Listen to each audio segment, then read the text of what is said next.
Peter को कुछ भी फर्क नहीं पड़ता और इसे ये अजीब लगता है, जिसकी वजह से ये मिशेल को सॉरी बोलकर यहाँ से निकल जाता है। यहाँ हमें पता चलता है कि पीटर को कभी कभी सिर दर्द भी हुआ करता है। अब ऐसा क्यों होता है ये आपको आगे मूवी में पता चलेगा। अगली सुबह रिच और ल्यूक पीटर के पास आते हैं और ये उसे अपने साथ बास्केटबॉल मैच खेलने के लिए लेकर जाते हैं। बास्केटबॉल मैच खेलते समय एक प्लेयर पीटर के बॉल पर बॉल मार देता है, जिसकी वजह से पीटर यहाँ पर बेहोश हो जाता है। रिच और ल्यूक जल्दी से पीटर को हॉस्पिटल लेकर आते हैं, जहाँ पर पीटर को फिर से सिर दर्द होता है, जिसकी वजह से डॉक्टर पीटर के सिर का सीटी स्कैन और एमआरआई स्कैन करते हैं। डॉक्टर जब यहाँ पीटर के बॉल चेक करते हैं तो उन्हें पता चलता है कि पीटर के पास बॉल नहीं बल्कि दो छोटे छोटे कंचे हैं, यानी कि इसके टेस्टिकल नॉर्मल साइज से काफी छोटे थे और इसी वजह से पीटर नॉन सेक्सुअल था। अगली सुबह रिपोर्ट आने पर डॉक्टर पीटर को बताते हैं कि तुम्हारे अंदर कई सालों से एक ट्यूमर है जिसने तुम्हारी पिट्यूटरी ग्लैंड को दबाकर रखा है, जिसकी वजह से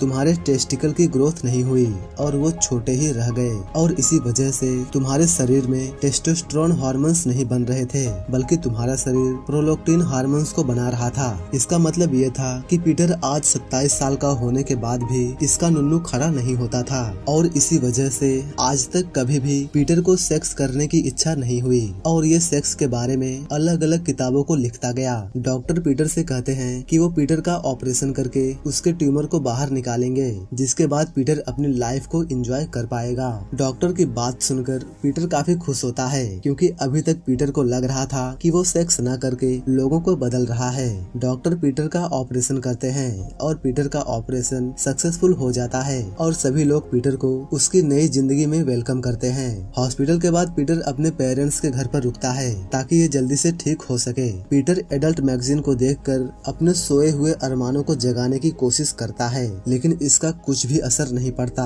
अगले दिन इसके दोनों दोस्त इससे मिलने आते हैं और वो अपने साथ एक स्ट्रिपर को भी लेकर आते हैं ताकि ये लड़की पीटर के सोए हुए अरमानों को जगा दे। ये लड़की पीटर को काफी ज्यादा सेड्यूस करती है और ये अपने अंगों की तरंगों से पीटर को मजे लेने के लिए कहती है, लेकिन पीटर बेचारा खड़ा ही नहीं हो पाता। लेकिन उसके दोस्त ल्यूक का बाहर ही खड़ा हो जाता है। अंदर ये लड़की पीटर को खड़ा करने के चक्कर में बेचारी खुद ही बैठ जाती है। अगली सुबह पीटर जब सोकर उठता है तब ये नीचे आता है। पीटर को देखकर उसकी फैमिली खुश हो जाती है, क्योंकि अब पीटर का नुन्नू स्टैंड हो चुका था। इसका मतलब कि अब पीटर छोटा बच्चा नहीं रहा। पीटर जल्दी से तैयार होकर अपनी लाइफ को शुरू से जीने के लिए घर से बाहर जाता है। पीटर जब अपने घर पर आता है तब ये देखता है कि इसका दोस्त ल्यूक एक लड़की से इंटीमेट हो रहा था। पीटर इन्हें यहाँ से जाने के लिए कहता है। पीटर देखता है कि इसका पेनिस अभी भी स्टैंड है।